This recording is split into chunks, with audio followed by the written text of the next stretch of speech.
Good morning and welcome to the social listening segment on Business Day Television.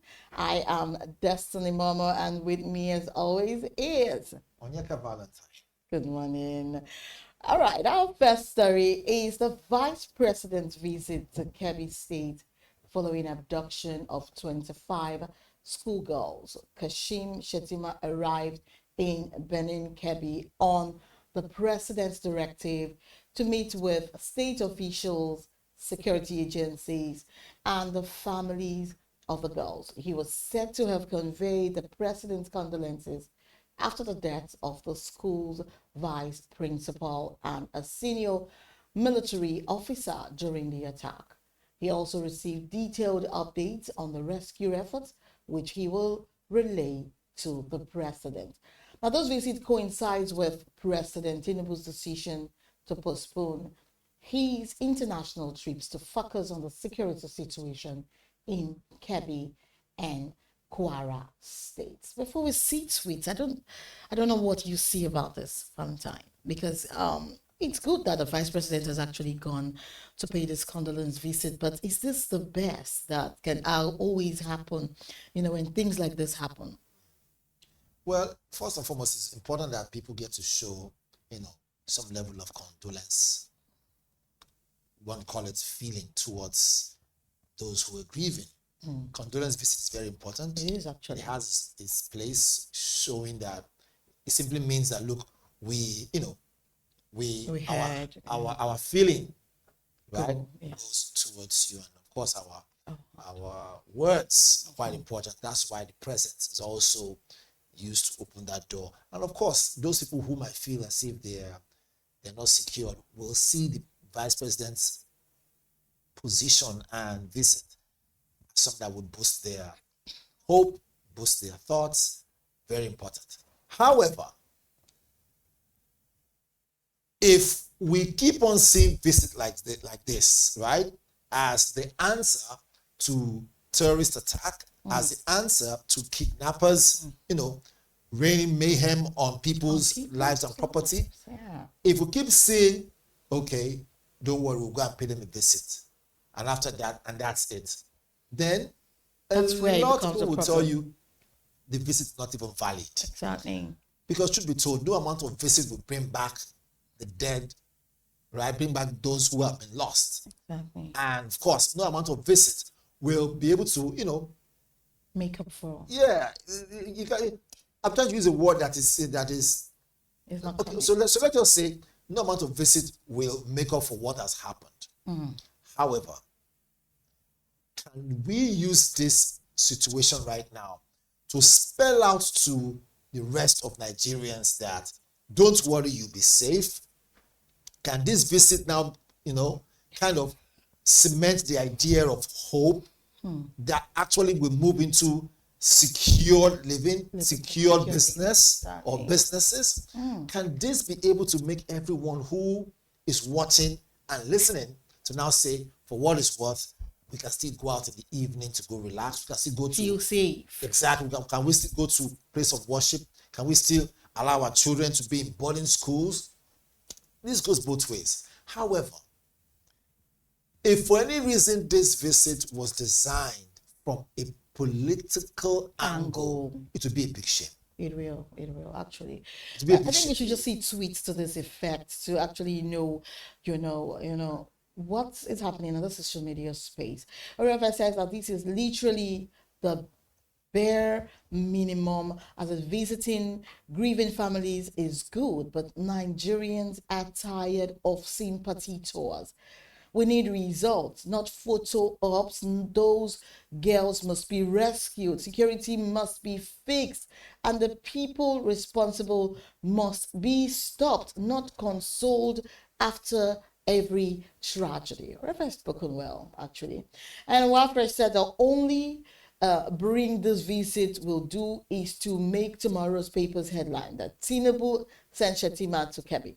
Apart from that, the girls will still be there because the army they sent for rescue were ambushed. On the contrary, it's important that we lay out this thing properly. This person who's talking about the army was ambushed. Does he have his facts? because some of all these things, exactly, yeah. social media is what it is. Anyone can come on social media and then rant whatever they want to rant. We have to be able to debunk it if it's not correct. The army hasn't come out to give an official statement, so it is still alleged, right? It's still alleged. alleged. Annie also said something like to meet with the families and do what? The first line of action should be retrieving those children and giving them to their families. Because there's someone that was governor of Borno State when Chibok girls were abducted. What did he do about it? What makes you think he will do something now that girls are abducted from Kebbi? Oh, wow. So, I said this thing before, that while we're having a newspaper, review and everything, you cannot tell me as the chief security officer of a state, right, that you can't keep your differences aside, rally your fellow governors within that axis, right, that geopolitical zone, and say, look, enough is enough. Right? Bring out results that are evident for all to see. Then get stakeholders, get vigilante, get people who live in that area. Because let me tell you, people who live in that area, they know where these bandits come in from, and when they go out, they know. But they are afraid to talk. Why? Because those who come and secure them, right, after they talk, they don't even know if those ones obviously are the ones working with these people too. So there is a level of very mistrust. painful. It's very painful. People are unhappy. Nigerians don't feel safe. They feel unsafe, and the scare is there, and you cannot underestimate that fact. Now, moving on to the second story on our social listening this morning, says that ours Don Jazzy's online reaction to the string of violent incidents across the country. He questioned how bandits and terrorists continue to appear and disappear despite ongoing security operations. His comments came after the abduction in Kebbi and the attack on a church in Kwara. Don Jazzy expressed concern that these incidents are becoming one too many, becoming too frequent, and that the attackers seem to evade arrest with ease. Before we see tweets, I actually agree with him.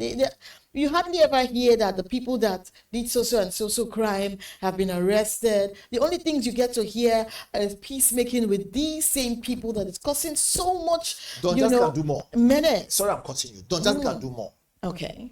What he has said, I understand it. As an influencer, I expect him to hit the nail on the head and actually say, look, those who are supposed to be our fathers, those who are supposed to be leaders. So are you trying to say that he's being careful with his words? So Don Jazzy should not be careful with his words, because this is a serious matter that's affecting lives of Nigerians. Exactly. Today, it is in the north. It's now moving closer. Very soon, it's going to be in the west. And let me shock all of us that, yes, he's a great guy. Don Jazzy is a great guy. Yeah. He has done so well in the music industry, done so well in the entertainment industry, and also helped a lot of people too, which is why, and he's more like a colleague in the business. Yeah.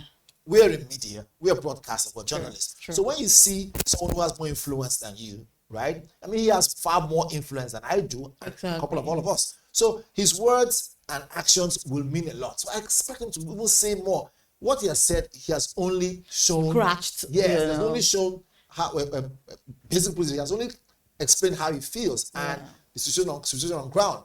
I expect you to use your platform to say, look, call out some certain persons to say, look, we are in the creative sector, we are entertainers, we are in the entertainment business, we don't feel safe. That's the truth. And so I think we should see tweets to this effect, and let's see, what the social media space is buzzing on, to this effect. Because definitely from a Prince, IOZ said nobody should have to live like this. These attacks are tearing communities apart, and it's clear something is broken in our security system. We need sharper intelligence, real accountability, and a security architecture that actually anticipates threats, not react after damage is done. And from Christopher Heme says that, I thank you, Don Jazzy, for using your voice. Now, this is exactly what we need celebrities to keep saying. No more recycled statements. These girls need to come home now, and the people failing us need to be held accountable. Zero mercy for terrorists, period. And from Ozo says, problem is everything in politics to these people. If there was no outrage, the presidency wouldn't have put out a statement. The countless terrorist attacks that has happened in the northeast and north central have been largely ignored. Now, this would have been ignored too if there was no outrage on social media. This whole killing things, got to a point that we hear the killings and you're no longer like, hey, yeah, oh Jesus, what's happening? Because it now became one too many. One too many. And this tweet from A.F. Adewale says that, where are they appearing from and disappearing to? This statement further showed that even the service chiefs and DSS top hierarchy are using the chaos to cash out. I disagree. And this person said, he finally said that my fellow countrymen have been dying for the past decade and no solution is in sight. I would disagree. I mean, the second paragraph over there, it's important that we say these things. Look, because you're on social media doesn't mean you can come on social media, right, and say whatever you want to say and create a narrative that the international world will now begin to see us as we are weak. Exactly. Let me tell you, we in the media space, we don't know this, but we're also very powerful too. We must be able to, look at some certain statements, yes, and be able to sift out the facts and throw away the ones that come to the emotions. So I don't agree when it says that our security personnel are the ones are part of cashing up. That is just his emotion. So those at home, don't take it too seriously. What we should take seriously is the fact that they are doing their best, and they're also, some people don't know. When you join the army, you are telling yourself that, look, your life is for the government. It's for the government. So you're willing to pay the ultimate price. So when I see such statement like that, do you know the amount of families who are crying? Fallen heroes. Fallen heroes. So you. That's a very insensitive statement. Yeah, it's not fair on them. Every now and then, our soldiers are being killed and brought home in a box. They have families too. They have children. They have fathers and mothers too. Because they signed with their life, so they had to pay the price. So when I see people go on social media, right, to put a funny looking, maybe a laugh emoji or something on a fallen soldier, I'm saying, where is your humanity? It's so These are people fighting to make sure that our sovereignty of our nation, right? As sensitive as this topic, it's very sad, and it is something that we should give more time to talk about. But because of time, I think we should just delve into a third story, which is a security situation in Kwara State, where Governor Abdul Razak has called for stronger reinforcement after the attack in Iruko. Now, the incident left at least 2 worshippers dead and several others kidnapped, which is prompting local youths to block a major road in protest. In response, President Tinubu approved the deployment of additional security operatives and directed the police to begin a full manhunt for the perpetrators. Now, before we see tweets, what do you make of this? So, I'll just take my time, like 30 seconds, to explain to what's going on here. I think what these so-called terrorists and bandits are doing, right? They're trying to decentralize our security focus. You see what they're trying to do? There's a pattern now. Okay. Right? Anyone who understands what's going on will see that the pattern they're trying to put in place here is to make sure our military is scattered in different areas, secure in different areas. Meanwhile, the focus that's supposed to be on the Sambisa Forest area. You have less personnel there.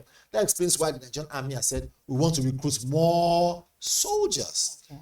Because truth be told, I think we need 1 million strong soldiers. Okay. So this way, we can deploy and still have enough to secure bases. Remember something, your enemy is not asleep. True. So if they can divide you, they will. So look at it now.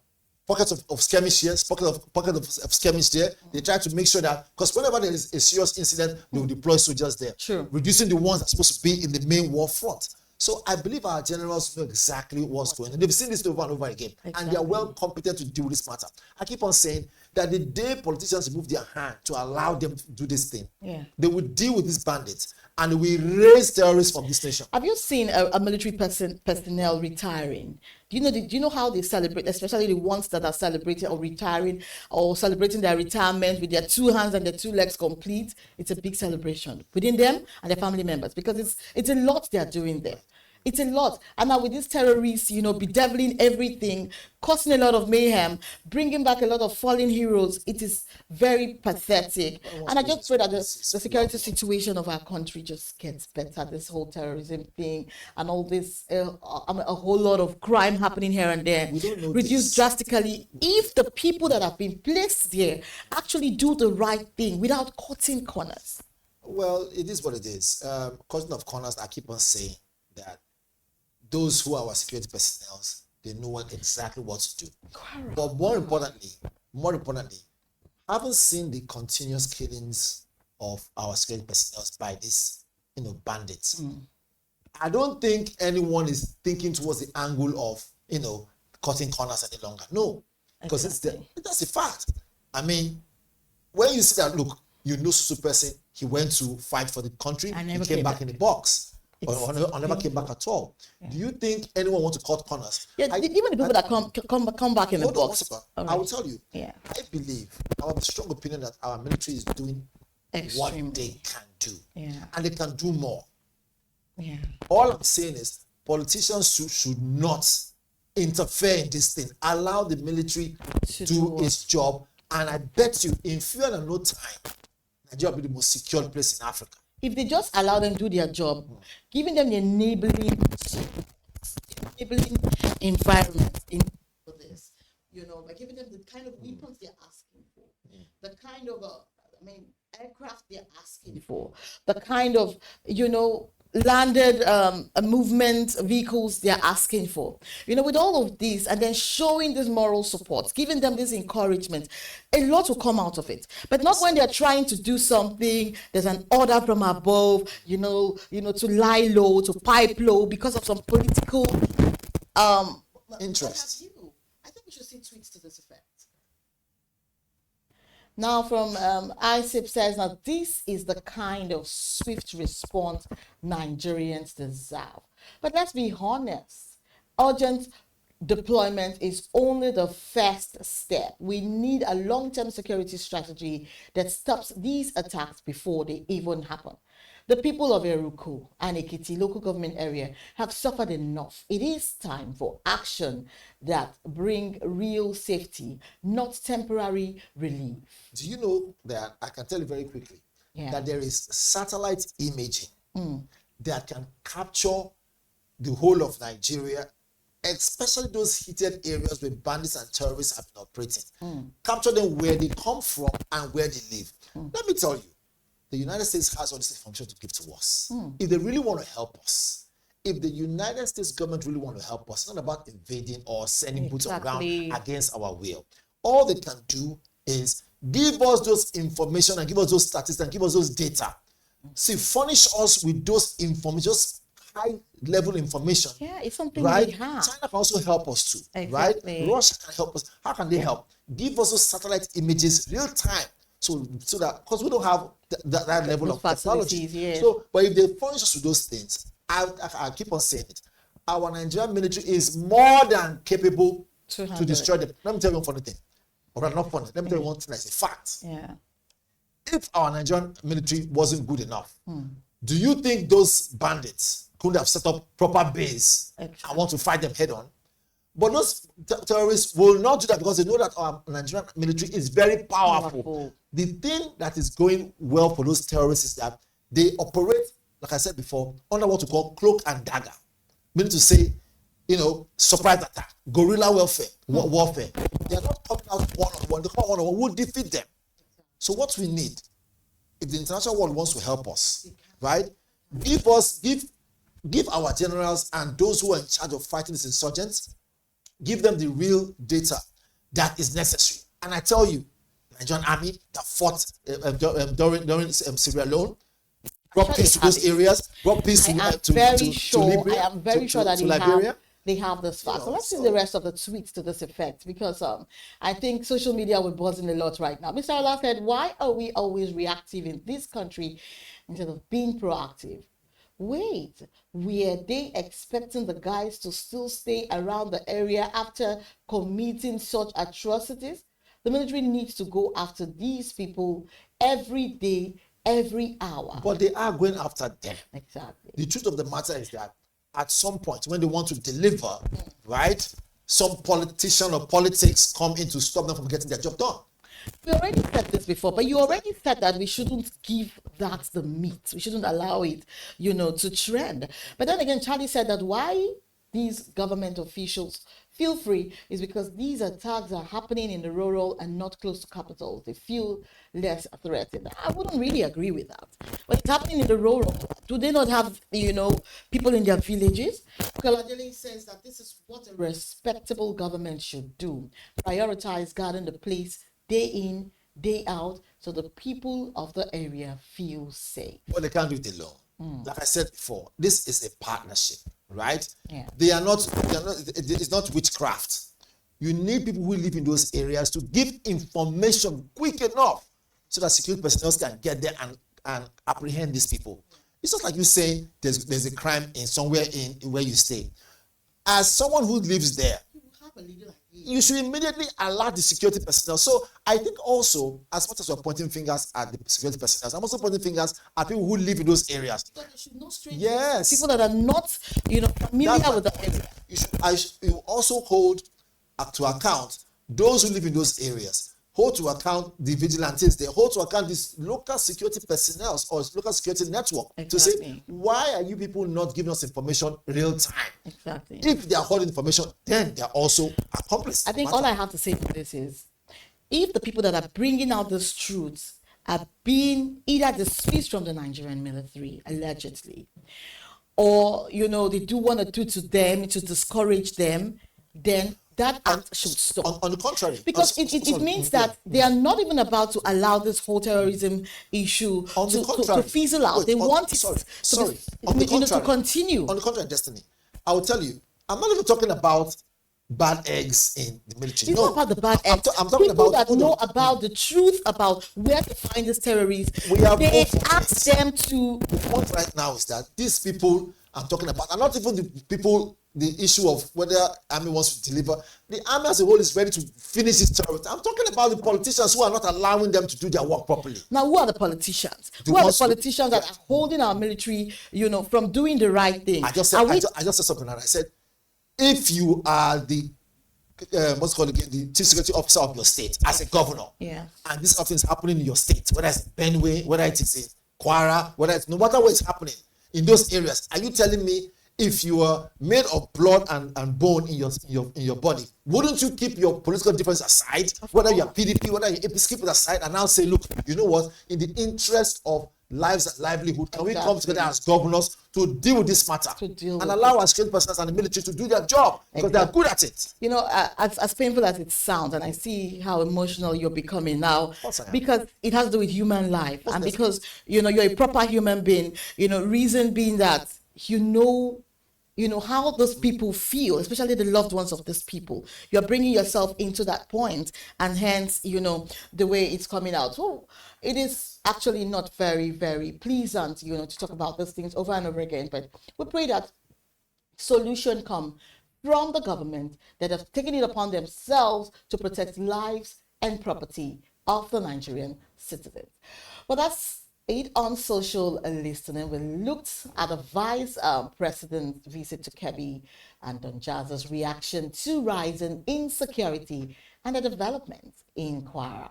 I am Destiny Momoh, and with me is Onyeka Valentine. Yeah, and we are both saying join us again on Business Day Television, same time tomorrow for yet another interesting episode of Social Listening. Have a great day.